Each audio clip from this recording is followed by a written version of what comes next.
khusus yang secara menyeluruh mengatur penyelenggaraan kepariwisataan tingkat provinsi, dan ternyata di Provinsi Jawa Tengah ini yang pertama ya Mas ya, yang pertama. K3 itu sangat penting untuk mengurangi resiko di dalam bekerja, terutama juga di dalam pariwisata. Menurut kami itu bukan sebuah kebanggaan atau kepuasan. Jadi kita harus meningkatkan kunjungan-kunjungan wisatawan. Ke depan kita harus atur supaya potensi-potensi yang memang punya potensi berkembang yang akan kita dukung. Budaya Korea sekarang mendunia kemana-mana, dari kuliner, dari apapun, maupun dari K-pop-nya. Kita sebenarnya Indonesia nggak kalah.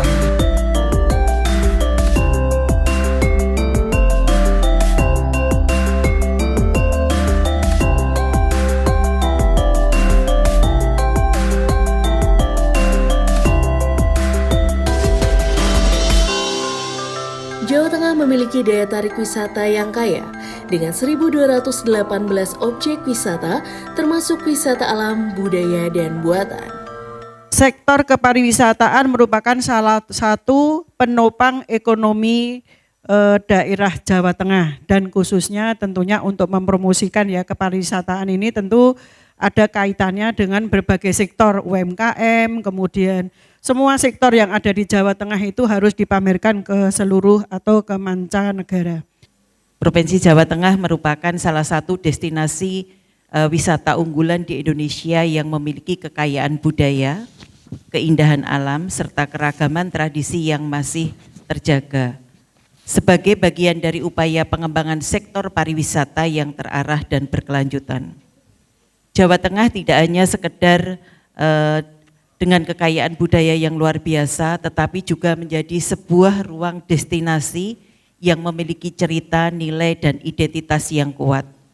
Potensi pariwisatanya tumbuh seiring dengan semangat pelestarian budaya dan pengembangan ekonomi kreatif masyarakat. Tentunya ini salah satu bentuk dari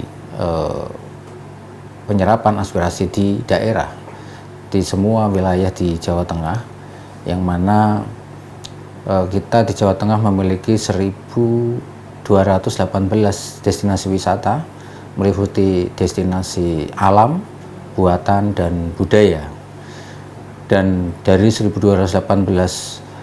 destinasi wisata ini tentunya menghidupi ratusan ribu jiwa di Jawa Tengah. Komisi B DPRD Provinsi Jawa Tengah mencatat kontribusi sektor pariwisata terhadap PDRB atau Produk Domestik Regional Bruto menyumbang sekitar 8,3% sampai 8,5% dari total PDRB Jawa Tengah. Sementara pendapatan langsung yang dihasilkan sektor pariwisata mencapai 110,3 miliar rupiah pada tahun 2022 dan meningkat menjadi sekitar 118 miliar rupiah pada tahun 2023. Pergerakan wisata Nusantara dalam hitungan angka juta dari Jawa Tengah, asal Jawa Tengah dari tahun 2020 sampai 2024 ini hanya mengalami penurunan pada tahun 2021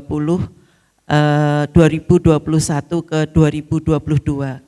Jumlah perjalanan wisata Nusantara asal Jawa Tengah selama tahun 2024 meningkat kurang lebih 16,88% dibanding tahun 2023. Kemudian tujuan Jawa Tengah dari tahun 2020 sampai 2024 mengalami peningkatan hanya pada tahun 2021 ke tahun 2002 itu menurun sekitar 25,29%. Jumlah perjalanan wisata Nusantara tujuan Jawa Tengah tahun 2024 meningkat 27,6% dibanding tahun 2023. Kunjungan wisata Jawa Tengah pada tahun 2023 dan 2024, bulan April itu menjadi bulan tertinggi karena di situ ada momen libur, terutama yang putra-putrinya masih bersekolah, kemudian adanya libur lebaran, itu menjadi momen yang tertinggi. Kemudian pada bulan Desember menjadi bulan tertinggi karena ada momen libur Nataru. Kemudian berdasarkan data Disporapar Jawa Tengah pada tahun 2024 jumlah kunjungan wisatawan mencapai hampir 70 juta, tepatnya 69,48 juta kunjungan, naik dibanding pada tahun 2023 sebesar 56,95 juta kunjungan. Namun ini menurut kami itu bukan sebuah kebanggaan atau kepuasan. Jadi kita harus meningkatkan kunjungan-kunjungan dan bagaimana mengundang atau menarik wisatawan syukur-syukur bisa mancanegara.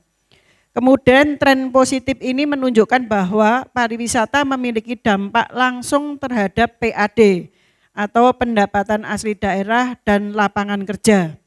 Jadi kalau Jawa Tengah ini PAD-nya yang banyak menopang adalah dari sektor pajak, namun untuk Provinsi Jawa Tengah PAD-nya semakin turun.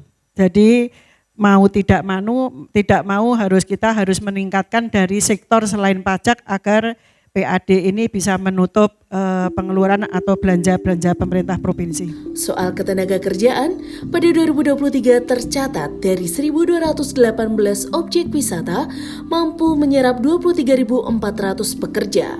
Sementara, rentang Februari 2023 sampai Februari 2024 terjadi tambahan sebesar 450.000 pekerja di semua sektor, di mana sektor pariwisata menyerap kurang lebih 150.000 atau 33%. Alhamdulillah, kalau untuk dari sektor batik ini, dari ekonomi masyarakat sudah cukup mampu untuk menumbuhkan perekonomian, di mana sektor batik di kampung ini memang jadi salah satu yang utama, baik dari pengusaha, kami juga ada dari mulai perajin membuat motif, membuat canting, membuat warna, perajin warna, ngecat, juga semua ada dari Kampung Kauman. Walaupun juga ada banyak dibutuhkan dari pekerja dari daerah sekitar Pekalongan. Tapi dari situ di Pekalongan, di Kauman ini juga ada perajin-perajin yang menguasai baik dari mulai pembuatan awal sampai akhir batik.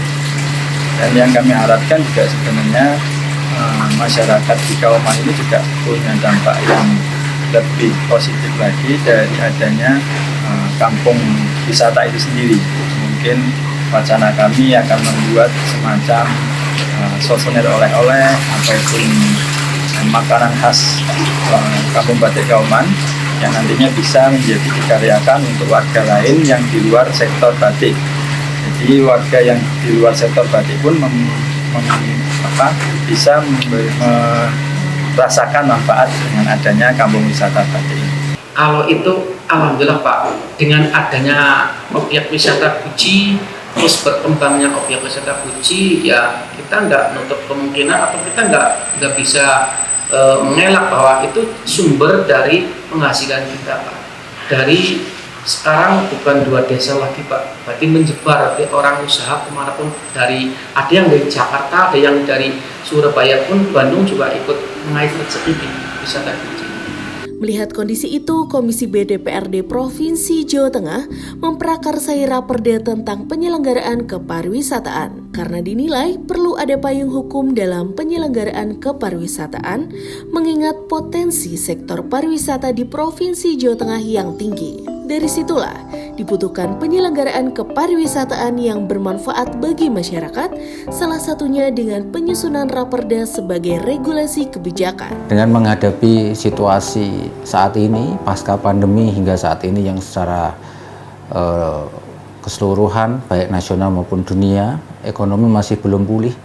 Jadi kami Komisi B berinisiasi untuk menyusun raperda ini dengan tujuan apa? Supaya kepariwisataan di Jawa Tengah yang selama ini sudah menyumbang sekitar 8,5% dari PDRB bisa terus dipertahankan bahkan ditingkatkan. Melalui pariwisata ini kita berharap perekonomian di Jawa Tengah terus bertahan di masa-masa sulit ini dan bisa terus meningkat sehingga masyarakatnya juga terus berdaya, ekonominya semakin baik. Urgensi pembentukan Raperda penyelenggaraan kepariwisata. 1. Mengatur sinergi pemerintah daerah, dunia usaha, dan masyarakat. Kemudian yang kedua, penguatan tata kelola kepariwisataan. Kemudian yang ketiga, mengarahkan pembangunan destinasi sesuai Riparnas atau Rencana Induk Pariwisata Nasional, kemudian Riparprov dan RPJMD Provinsi Jawa Tengah. Yang keempat, Raperda menjadi instrumen kebijakan strategis untuk mendorong investasi pariwisata daerah dan menumbuhkan ekonomi kreatif. Kemudian belum adanya Perda khusus yang secara menyeluruh mengatur penyelenggaraan kepariwisataan tingkat provinsi, dan ternyata di Provinsi Jawa Tengah ini yang pertama ya Mas ya, yang pertama. Berarti kita kalau sudah disahkan Perda ini nanti siap-siap kita akan menjadi studi banding dari provinsi-provinsi lain tentunya. Komisi B DPRD Provinsi Jawa Tengah menyusun Raperda ini dengan tujuan melestarikan potensi wisata alam, budaya, sejarah, dan religi secara berkelanjutan, meningkatkan kesejahteraan masyarakat melalui pariwisata yang inklusif, membangun struktur usaha pariwisata daerah, menyesuaikan dengan regulasi nasional terkait perizinan dan usaha pariwisata, memberikan kepastian hukum bagi pelaku, wisatawan, dan masyarakat, mendorong partisipasi masyarakat dalam pengelolaan dan pelestarian wisata, dan mendukung pembangunan berkelanjutan di sektor pariwisata. Sejauh ini kepariwisataan di Jawa Tengah secara umum cukup baik, meskipun masih perlu dorongan-dorongan kebijakan-kebijakan dari provinsi maupun pusat, seperti pelaksanaan desa-desa pariwisata. Ke depan kita harus atur supaya potensi-potensi yang memang punya potensi berkembang yang akan kita dukung. Tujuan utama dari penyusunan Raperda ini adalah momentum transformasi pariwisata Jawa Tengah menjadi lebih berdaya saing, inklusif, dan berkelanjutan. Harapannya juga tujuan-tujuan tersebut diantaranya adalah satu, bahwa penyelenggara pariwisataan Jawa Tengah perlu sebuah landasan hukum yang kuat yang nantinya akan memberikan jaminan dan perlindungan kepada seluruh masyarakat di Jawa Tengah, pelaku kepariwisataan, dan juga tentunya para pengusaha-pengusahanya. Ada beberapa daya tarik wisata yang paling diminati wisatawan Nusantara pada tahun 2024.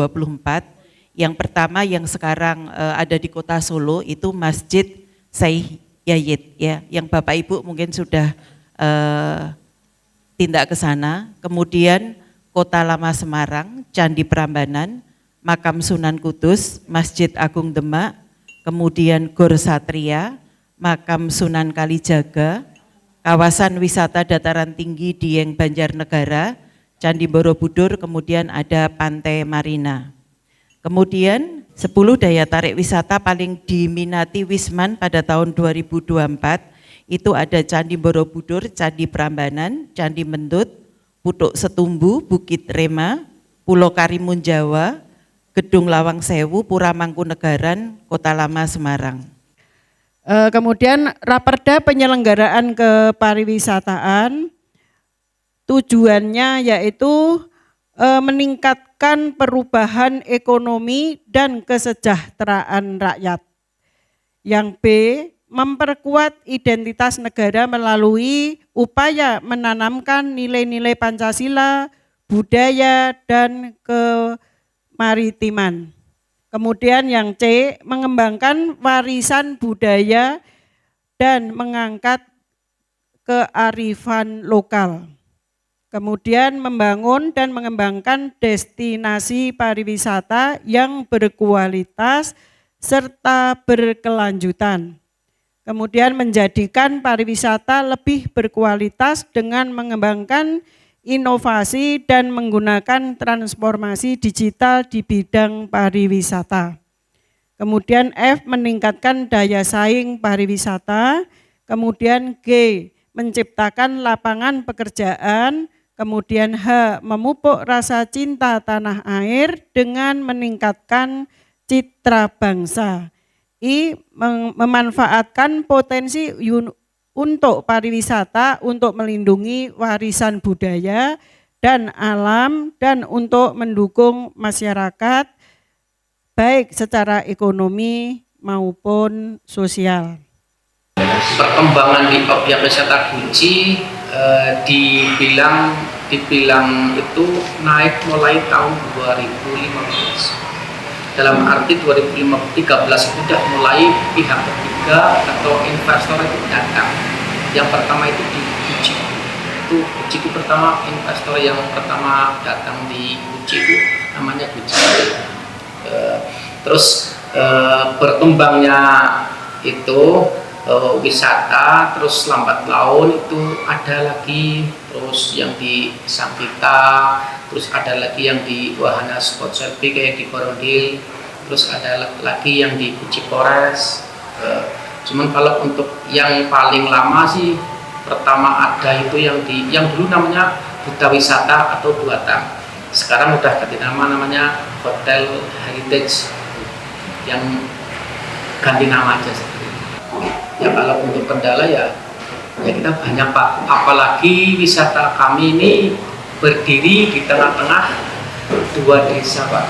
Jadi sebelah desa Guci, yang asli nama Gucinya itu, yang satu desa Rembuli. Jadi kita harus katakanlah berjalan sejajar dengan kedua desa tersebut. Manakala 2 desa tersebut ada keperluan apa atau ada kegiatan apa, ya kita harus welcome dan harus mendukung. Sisi perkembangan kampung wisata batik sih bisa dibilang kami kan mulai dari tahun 2007 sebenarnya, dan mulai mencanangkan diri sebagai kampung batik di Kota Pekalongan. Nah, sekarang sudah berpuluh-puluh tahun ya. Nah, kalau dari usia menurut saya memang perkembangannya masih belum begitu stagnan, tapi ya dari paguyuban masih terus berusaha bagaimana supaya dari sektor pariwisata di Kampung Batik Kauman ini bisa terus meningkat dan bisa lebih bermanfaat baik bagi warganya sendiri maupun di Kota Pekalongan. Nah, mungkin dari situ kami masih memerlukan semacam kerjasama dari luar ataupun binaan gitu. Jadi supaya kami dalam mengelola kampung wisata ini memang yang sering adanya kesulitan dari kami itu dari dukungan, misalnya semacam pendanaan gitu, dari perencanaan pengelolaan kampung wisata. Kami berencana membuat semacam konsep atau pembenahan kampung seperti itu. Nah, di situ kami membutuhkan dukungan dari pihak luar juga, mungkin dari situ dari sektor pariwisatanya. Memang konten yang kami angkat di Kampung Batik Kauman tentunya batik, jadi lebih ke pendidikan ya, edukasi. Jadi kalau wisatawan ke sini kita ajarkan bagaimana membuat batik di workshop, terus kami sajikan pengalamannya untuk membuat batik, terus kami juga ada edukasi dari sektor pembuangan limbahnya, IPAL, kami sudah ada IPAL pembuangan. Nah, untuk itu kami masih perlu penataan kampung supaya bagaimana menjadi lebih menarik dari sektor pariwisata. Sedangkan untuk konten sendiri alhamdulillah kami sudah ada yang cukup menarik. Terus juga kami gabungkan dengan budaya yang ada di Kauman ini, di mana di sini cukup kuat sektor religinya dan sektor heritage-nya. Ada Utama Lawang Songo, kita juga ada Masjid Agung Al-Jami yang usianya cukup tua dan juga jadi bangunan yang dilindungi. Dan tentu saja konten utama kami yaitu batik, baik itu prosesnya maupun produknya. Harapannya, Raperda tentang penyelenggaraan kepariwisataan dapat mencakup semua persoalan di sektor pariwisata, mengingat pariwisata itu sendiri merupakan salah satu potensi dalam pelestarian alam, budaya, dan kearifan lokal guna menciptakan kesejahteraan, kemakmuran, dan keadilan bagi masyarakat Provinsi Jawa Tengah. Dari situlah dibutuhkan regulasi yang tepat dalam penataan, pengelolaan, dan perlindungan terkait dengan struktur penyelenggaraan kepariwisataan secara menyeluruh. Kami berharap ya dari Komisi B DPRD Provinsi Jawa Tengah berharap apabila Raperda penyelenggaraan kepariwisataan di Jawa Tengah ini sudah disahkan, maka ini tidak hanya semata-mata menjadi dasar hukum yang kuat bagi seluruh insan penyelenggara kepariwisataan di Jawa Tengah, tetapi juga menjadi instrumen yang efektif untuk mendukung kebijakan-kebijakan bersifat strategis di Jawa Tengah untuk terus meningkatkan kepariwisataan di Jawa Tengah. Harapan kami juga bahwa dengan melalui Raperda ini, satu, tata kelola pariwisataan di Jawa Tengah semakin profesional, kemudian ada perlindungan kepada masyarakat dan pelaku usaha yang berkecimpung di dunia pariwisata di Jawa Tengah. Kemudian yang ketiga, perekonomian tentunya akan terus menggeliat dan pariwisata di Jawa Tengah menjadi salah satu motor penggeraknya. Yang keempat, saya juga berharap agar nilai-nilai kearifan lokal, budaya asli tetap terus dipertahankan melalui Raperda ini. Yang terakhir tentunya digitalisasi yang sudah tidak mungkin tidak melalui Raperda ini juga akan terus didorong sehingga tingkat competitiveness semua objek wisata di Jawa Tengah betul-betul bisa bersaing dengan objek-objek wisata lain di daerah lain, baik di provinsi-provinsi lain di Indonesia, bahkan bisa sampai ke tingkat internasional. Pak Bimo tadi terkait dengan perda nggih, ada beberapa yang harus dikolaborasikan nggih Pak nggih, bahwa memang ketika di dalam pariwisata itu paling tidak memang kalau saya menangkap dari Pak Bimo itu ada K3 nggih Pak nggih yang memang sangat penting di dalam pengelolaan sebuah pariwisata. Jangan sampai ketika pengunjung itu kemudian mengalami beberapa kejadian yang tidak diinginkan nggih. K3 itu sangat penting untuk mengurangi resiko di dalam bekerja, terutama juga di dalam pariwisata, di mana seringkali pengunjung itu seringkali mendapati fasilitas yang ternyata tidak tidak dibayangkan ya. Artinya ketika melihat beberapa promosi ya di tempat ini dilihat dari media sosial itu menarik, tapi begitu datang yang mengecewakan itu fasilitas-fasilitas umum begitu, apalagi ketika fasilitas umum itu tidak dikelola dengan baik begitu. Jangan sampai ada kejadian tiba-tiba wahana permainannya ternyata mengakibatkan adanya kecelakaan dari pengunjung begitu, sehingga memang untuk mitigasi bencana itu perlu dilakukan. Kemudian tadi disampaikan pengelolaan SDM, SDM itu menjadi juga bagian penting begitu. Beberapa tempat saya lihat contohnya tidak usah jauh saja di Kemuning ya. Kemuning itu saya lihat pengelolanya BUMDes ya. Saya lihat ternyata pengelolaan BUMDes itu juga sangat bagus ya, dari manajemennya, dari keuangan, sarana prasarana begitu. Jadi kami ketika kolaborasi itu ternyata mereka sudah lebih lebih modern begitu, lebih canggih di dalam pengelolaan tempat-tempat pariwisata ya. Apalagi di Karanganyar itu saya lihat pesat nggih kemajuannya begitu, yang dulu hanya terkenal dengan kebun tehnya nggih, tapi sekarang destinasinya sudah sangat banyak mau melihat dari berbagai misalnya pengunjung itu kepinginnya tidak hanya sekedar melihat kebun teh, tapi bisa yang di air itu rafting ya, itu kan juga harus mitigasi bencana juga nggih, termasuk ketika wisatawan itu pergi dengan jeep dan sebagainya itu juga sudah dibuat dengan sangat baik begitu. Iya, satu, kita yang di sini setiap hari Pak, bahkan yang tahu dengan adanya kondisi Guci seperti ini. Nah, kalau adanya Raperda, kepengin saya sih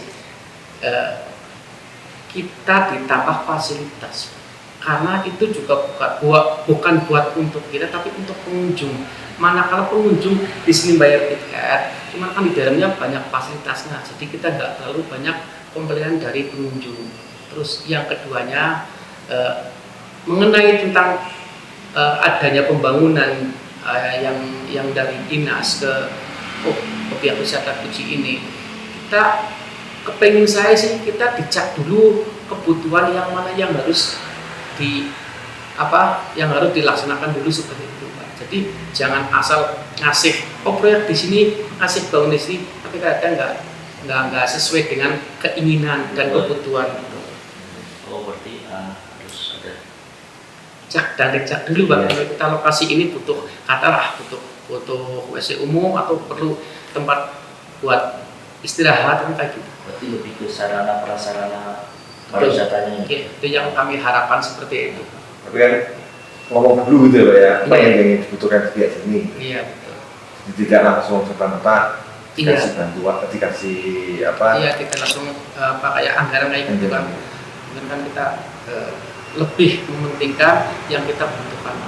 Bapak tahu kita kerja lapangan Pak, gitu. Terus banyak dari namanya pengunjung, otomatis kan kayak di sini kan kita hidup di pertengahan desa. Jadi kayak orang mau ke Guci itu nggak mungkin orang itu ke wisata semua. Padahal mau ke wisata, cuman kan itu mau ke rumah ini, karena di sini kadang timbul konflik. Ya, kalau mendingnya ini juga banyak karyawan orang sini Pak, jadi tahu oh ini orang yang mau Guci, oh ini orang yang enggak, atau ini orang yang bohong atau enggak.